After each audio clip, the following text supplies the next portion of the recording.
दोस्तों इस वीडियो में हम लोग सामान्य ज्ञान 30 प्रश्न कंप्लीट करेंगे। ये प्रैक्टिस सेट नंबर 5वां है जो उत्तर प्रदेश टीजीटी और पीजीटी 2026 के लिए है। सामान्य अध्ययन पूछे जाने की बात की गई है। चर्चा है कि सिलेबस में आपकी बार इंक्लूड रहेगा। तो हम लोगों ने अभी तक 4 वीडियो कंप्लीट कर लिए हैं। इसकी एक सेपरेट प्लेलिस्ट बनी हुई है। अगर आपने वीडियो नहीं देखे हैं तो उसे ज़रूर देखें। तो दोस्तों आज का वीडियो हम लोग बिना देरी किए आरंभ करेंगे। सिंधु घाटी शहर लोथल कहाँ स्थित है? तो जो लोथल है वो स्थित है गुजरात में। पहला ऑप्शन इसका है जो राइट आंसर हो जाएगा। यह गुजरात के अहमदाबाद ज़िले में स्थित है। एक भोगवा नदी है। भोगवा नदी के किनारे सगरवाला नामक ग्राम है, वहीं पास ये स्थित है। इसकी खुदाई जो हुई थी 1954 और 55 में, और ये की गई थी रंगनाथ मिश्र के नेतृत्व, रंगनाथ राव के नेतृत्व में।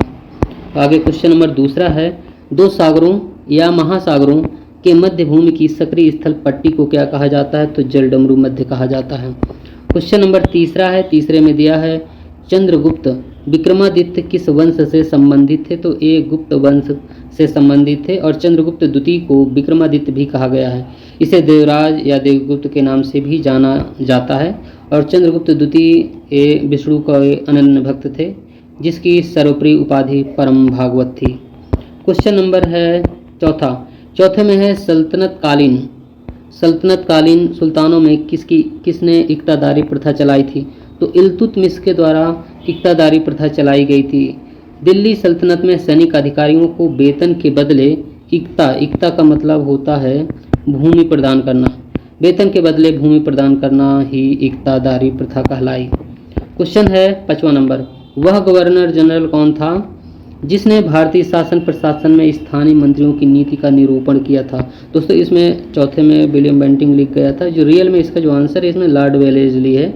इसका 5वें नंबर का तीसरा पॉइंट है जो सही आंसर है। लॉर्ड वेलेस्ली जिसने भारतीय शासन के साथ सहायक मंत्री की नीति का निरूपण किया था। इस संधि को स्वीकार करने वाले राज्यों को वैदेशिक संबंध जैसे अंग्रेजी राज्य के अधीन हो जाते थे। सहायक संधि स्वीकार करने वाले राज्यों में पहला जो राज्य था वो था हैदराबाद, पहला राज्य था। आगे क्वेश्चन है छठवां में दिया है जाति यानी क्या कम्युनल पुरस्कार दिया गया था? तो इसका 6वें नंबर का सही आंसर हो जाएगा इसमें मैकडोनाल्ड द्वारा। तीसरा ऑप्शन इसका सही आंसर है। 7वां नंबर क्वेश्चन है, 7वें में दिया गया है भारतीय उपमहाद्वीप का पिता किन्हें कहा जाता है?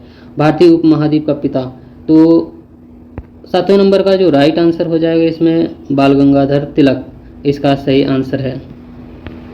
ये जो क्वेश्चन दिया गया है ये स्पष्ट नहीं है। इसका जो रियल क्वेश्चन इस तरह से बनता है कि वैलेंटाइन सिरोल थे जिन्होंने बाल गंगाधर तिलक को भारतीय असंतोष का जनक बोला था। असंतोष का जनक कहा जाए या तो उपद्रव का जनक कहा जाए, जिन्होंने स्वराज की मांग की थी। तो इस तरह से इसका एक क्वेश्चन बनता है। रियल क्वेश्चन वही है। क्वेश्चन नंबर 8वां है, निम्नलिखित में से किसने 19वीं शताब्दी में हिंदू धर्म को पुनर्जीवित किया? तो राइट आंसर हो जाएगा स्वामी दयानंद सरस्वती। आगे क्वेश्चन है 9वां नंबर, 1918 में महात्मा गांधी सूती कपड़ा कारखानों के मजदूरों के बीच सत्याग्रह आंदोलन चलाने के लिए कहाँ पहुँचे थे? तो अहमदाबाद गए थे। चौथा ऑप्शन है इसका 9वें का राइट आंसर हो जाएगा। और अहमदाबाद गए थे, जाने का रीज़न था कि अम्बालाल साराभाई ने इनको बुलाया था, जिसके वजह से इन्होंने मिल मालिकों में से एक थे, जो अम्बालाल थे मिल मालिक थे जिन्होंने बुलाया था। तो उन्होंने 1918 में भी इसका नेतृत्व किया था। हड़ताल भी इनकी सफल रही क्योंकि श्रमिकों को 35% वेतन वृद्धि की गई थी। आगे क्वेश्चन है 10वां नंबर, 10वें में है महात्मा गांधी ने 1930 में सिविल अवज्ञा आंदोलन कहाँ से आरंभ किया था? तो ये साबरमती आश्रम से आरंभ किया गया था और ये शुरू किया गया था 12 मार्च से। 12 मार्च 1930 को आरंभ किया गया था और दांडी से किया गया था। इसमें टोटल समय लगा था 24 दिन और इन्होंने अपने महत्वपूर्ण 78 चुने हुए अनुयायियों के साथ गए थे, जिनमें सरोजनी नायडू भी सम्मिलित थी। और गांधी जी साबरमती आश्रम से लगभग 375 किलोमीटर की यात्रा तय की थी और 375 किलोमीटर जाने के बाद गुजरात के समुद्र तट पर स्थित दांडी ग्राम में 5 अप्रैल 1930 को पहुंचे थे और फिर 6 अप्रैल 1930 को उन्होंने नमक कानून तोड़ा था। क्वेश्चन है 11वां, अंतर्राष्ट्रीय तिथि रेखा। अंतर्राष्ट्रीय तिथि रेखा है तो राइट आंसर हो जाएगा 180 देशांतर रेखा। 12वां है पृथ्वी के भूपृष्ठीय स्तर को किस नाम से पुकारते हैं? इसे सियाल के नाम से जानते हैं। पहला पॉइंट है राइट आंसर। 13 नंबर क्वेश्चन है। 13 में सरहुल त्यौहार दिया है। सरहुल त्यौहार किस राज्य में मनाया जाता है? तो ये मनाया जाता है झारखंड राज्य में। सरहुल का मतलब होता है पेड़ की पूजा और ये सरहुल उरांव, मुंडा और हो आदिवासियों के द्वारा अपनाया जाता है। एक प्राकृतिक नेचुरल त्यौहार है, प्रकृति को समर्पित त्यौहार है। हिमाचल प्रदेश में मणिकर्ण में गर्म झरनों की प्रकृति का ऊर्जा का स्रोत क्या है? तो इसका सही आंसर हो जाएगा भूतापी ऊर्जा। 15वां नंबर क्वेश्चन है, मुख्य आयरन और स्टील उद्योग किस पठार पर स्थित है? तो ये सारे स्थित हैं छोटा नागपुर पठार में। क्वेश्चन है 16 नंबर, गरीबी रेखा। क्वेश्चन है गरीबी रेखा की गणना कैसे की जाती है? तो ये भारत सरकार द्वारा प्रकाशित एक मूल्य सीमा के तहत एक व्यक्ति की आय पर आधारित। 17 नंबर क्वेश्चन है, एक देश की आर्थिक स्वतंत्रता की गणना करने के लिए निम्न में से किसका प्रयोग किया जाता है?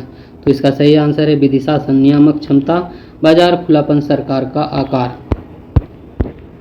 18 नंबर क्वेश्चन है। 18 में दिया है, निम्नलिखित में से किस उद्देश्य की पूर्ति के लिए भारत सरकार द्वारा नकुल स्वास्थ्य पशुधन योजना स्टार्ट की गई? तो इसका सही आंसर हो जाएगा पशुओं के स्वास्थ्य देखभाल करने के लिए। 19 नंबर क्वेश्चन है। 19 में है, श्वेत क्रांति का संबंध किससे है? तो ये दुग्ध से रिलेटेड है। 19 नंबर का दूसरा ऑप्शन राइट आंसर हो जाएगा। वर्गीज कुरियन को भारत में श्वेत क्रांति के जनक के रूप में जाना जाता है और इनका निधन हुआ था 9 सितंबर 2012 को। क्वेश्चन है 20वां में है, भारतीय औद्योगिक विकास बैंक की स्थापना कब की गई थी? तो 3 जुलाई 1964 को की गई थी। 21 नंबर में है, स्वतंत्र भारत की लोकसभा का पहला अध्यक्ष कौन था? तो JB मावलंकर थे पहला अध्यक्ष। स्वतंत्र भारत की बात की गई है 21 में।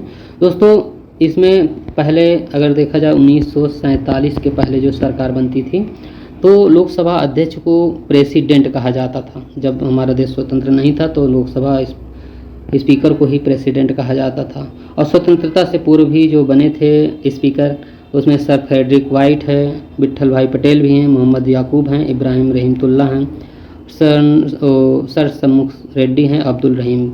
स्वतंत्रता के बाद जब हमारा देश स्वतंत्र हुआ तो फिर बने थे गणेश वासुदेव मावलंकर, इनके बाद बने थे अनंत सैनम आयंकर। आगे क्वेश्चन है 22 नंबर।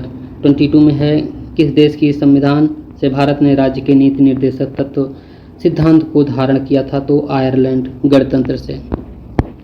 क्वेश्चन है 23 नंबर। 23 में है, निम्नलिखित में से किसे भारतीय संविधान की आत्मा कहा गया है? तो प्रस्तावना को कहा गया है। तीसरा पॉइंट है इसका सही आंसर। क्वेश्चन है 24 नंबर, संविधान का कौन सा अनुच्छेद पूंजी बिलों से संबंधित है? तो अनुच्छेद है 110। क्वेश्चन है 25 नंबर, ग्राम पंचायत के चुने हुए सदस्य उप मुखिया का चुनाव करते हैं। उप मुखिया के निर्वाचन संदर्भ में निम्नलिखित में कौन सा कथन सही नहीं है? तो उप मुखिया के चुनाव में मुखिया मतदान करेगा। क्वेश्चन है 26, सेलुलोज निम्नलिखित में से किसका मुख्य घटक है? तो यह कोशिका भित्ति का मुख्य घटक है। क्वेश्चन है 27 नंबर में। 27 में ऐसे युग्म जिसका रुधिर वर्ग A और B है के बच्चों में निम्नलिखित में से कौन सा रुधिर वर्ग पाया जाएगा? तो A और B या AB या O पाया जाएगा। आगे क्वेश्चन है 28 नंबर। 28 में है, बोर के सिद्धांत, बोर थ्योरी के अनुसार चौथे पद पर इलेक्ट्रॉन की कोणीय गति क्या है? तो सही आंसर हो जाएगा दूसरा पॉइंट इसका राइट आंसर है। 29 में है, खुले सिस्टम में होने वाली प्रक्रियाएं जो कि सिस्टम में बड़े पैमाने पर हस्तांतरण होती हैं इस प्रकार के रूप में जाना जाता है। तो इसका सही आंसर हो जाएगा प्रवाह क्रियाएं। क्वेश्चन है 30, एक सिंपल हार्मोनिक तरंग में किसी कण को सर्वाधिक विस्थापन से शून्य विस्थापन तक जाने के लिए 0.025 सेकंड का समय लगता है। इस तरंग की आवृत्ति क्या होगी? तो तीसरे नंबर का जो सही आंसर है इसमें दूसरा आंसर 5 हर्ट्ज़ इसका सही आंसर है। तो दोस्तों इस तरह से आज हम लोगों ने 5वां सेट है जो कंप्लीट कर लिए हैं। अगर आप बीपीएससी या जेटीईटी की तैयारी कर रहे हैं तो सभी की सेपरेट प्लेलिस्ट बनी हुई है, आप उन्हें ज़रूर देखें। तो दोस्तों आज का वीडियो यहीं तक। पूरा वीडियो देखने के लिए बहुत बहुत धन्यवाद।